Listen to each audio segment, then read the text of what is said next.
you did your first Vlad TV. Yes, sir. You did your first Vlad TV. And let's be clear. Before I even went on Vlad, Yep. I called you first. You sure did. He called I me. called you first, and I said, "Listen, I know you got your issues with Vlad. You my homie now. We cool. We rocking. No doubt. You know, it's not even getting permission. It's like, how you feel about me doing the show?" And I said, you know, and you said, "Yo, do it." I said, do it. Why? And I'm looking at it from your position. I go, it's a popular show. Yeah. You know, the reason why I got on Vlad was like, I was loving the interviews. I was watching all these. I was like, I like this. I didn't know what his race was. I was like, I didn't know until Yes, guys, and DJ Vlad is the one that do the musician and the rappers and all of those good interview. He's a very good channel. He do a lot of good interviews. Sometimes he oversteps because he's white. And I think sometimes when you're white, you have to know that certain thing, just because you're a part of the culture, you make content on the culture, you're not the culture. Be very careful what you do, because there's a lot of people out here that is going through a lot of things.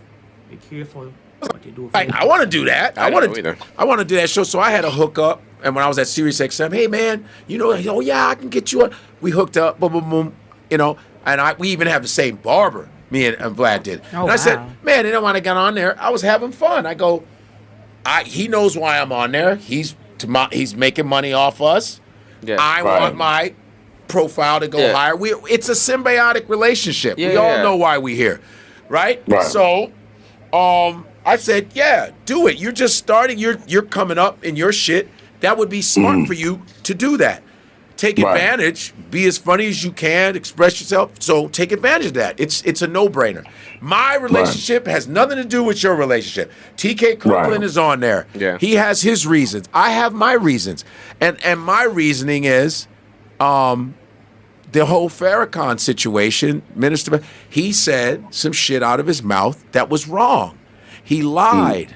And so when I was hanging with Lord Jamar, right, we would, you know, he introduced me to Lord Jamar, and we started doing stuff together on there, on the Vlad, whatever. It was going good. And then when he said the shit about Minister Farrakhan, which he was wrong about, during the COVID, I was still fucking with Vlad. I would sometimes, we would do interviews at the crib because nobody could go anywhere. Yeah.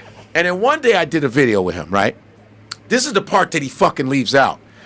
He was doing a video with me, and then, and unbeknownst to me, he had said something about the minister. I didn't know. I had already filmed a new thing with him.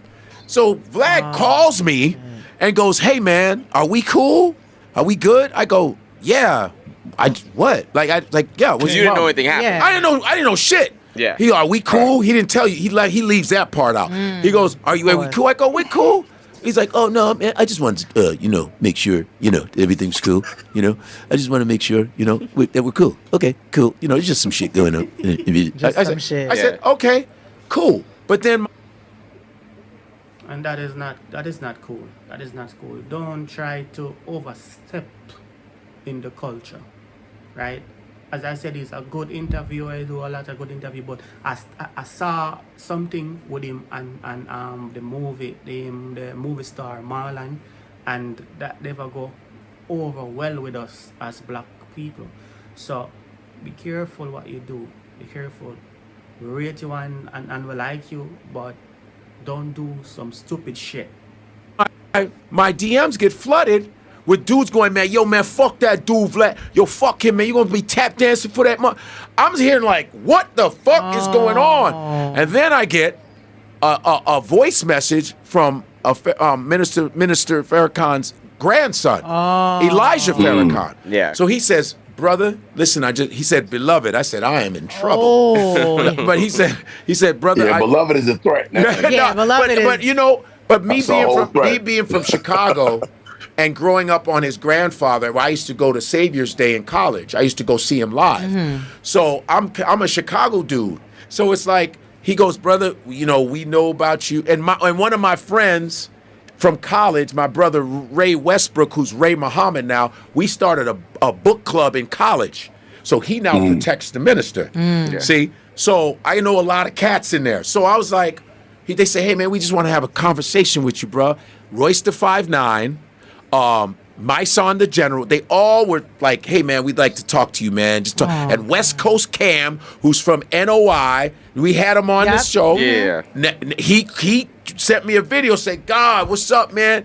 You know, we fuck with you hard out here. We want to talk to you. I'm like, what is going on? I didn't know. I know you was like... And he was trying to cut it off at the pass. Vlad was trying to cut it off at the pass. He was trying to fix it before you knew it was broken. And then I was like, well, what happened? And Lord Jamar called me, say, yo, we got to talk to this man. We got to talk to him. I said, yeah, let's not talk behind his back. Let's talk to him, conference call. And we say, yo, what's... I like that Godfrey said going to talk to him face to face, right? So let you know, what my face is saying and what my mouth is saying, what my action is saying, because it's all good when you talk about someone behind their back, and when somebody is here, it's a little bit like Chinese telephone, right? So if I said, hey, and you go up the road, you're going to say, I said A and B. So I like what Godfrey is doing. What's up, man?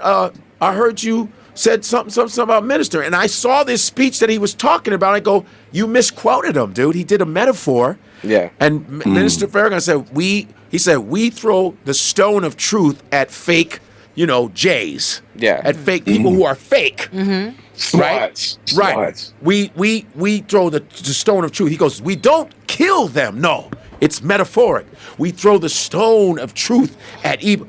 That it was metaphor. Yeah. Yeah. Minister, no matter whether you like him or not, black or white, he's not a dumb man. Not at all. Far from it. Absolutely not. Absolutely not.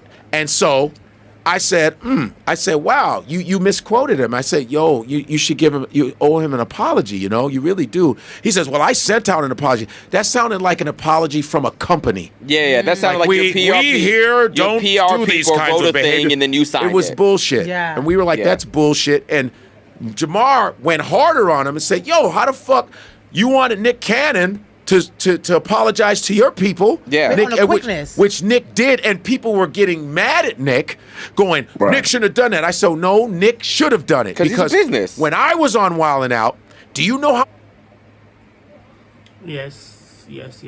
I think the black culture only want people to take accountability for their action when they come on to us, right? If we are being, racist or doing something to other race, I think we should come out and do the same things. Just as Godfrey said that our black community set up a meeting with DJ Vlad and them try to iron it out, try to fix it, try to do everything that they can. I think us as black people, because we do a lot of things too, right? We think it's fair because we are black, so we can go around and yeah, sometimes we play the victim, right? And we cause more damage. We cause more harm, to be honest, right? And that's what, I think. How many motherfuckers he hires that are black? The whole cast. This man has everything to lose. Yeah. He hires black writers, producers, makeup artists, costumes, his family, his brothers. I saw this shit. Over 30 episodes of Wild 'N Out. This man hires us, man. Yeah. And he hires other races. He should have said, I'm glad he did that, because he would have lost a lot of shit. So, and this is shout out to Nick Cannon, because Nick is dope as fuck, by the way, just to let you know that. That's my man. And so, Nick apologized with the quickness, but you said what you said to one of the most powerful men in our community, whether you like it or not. But by the way, Mr. Farrakhan's from St. Kitts, too. He's Caribbean also. Don't get it twisted. I did not know that. Yeah. So I was like, I said, and he said he was a calypso singer first. He's a master. His waves go to the side like that. Right. He's a master violinist. Oh, that's my favorite instrument. And really? What? Wow. Wait, I'll show you what he does. That. He's been doing it since he was 9 with his brother in Boston when he was Louis Walcott. Now, Walcott, and then he changed his name to X. Then it was Farrakhan, and then he was one of the ministers behind Malcolm X when he came to New York City. You can even see Minister Farrakhan in the background when Malcolm X is talking. You can see a young Minister Farrakhan in the background in the 60s. Now, so I'm like, you have to apologize. And then he was like, what? Wow. Wait, I'll show you what he does. He's been doing it since he was 9 with his brother in Boston when he was Louis Walcott.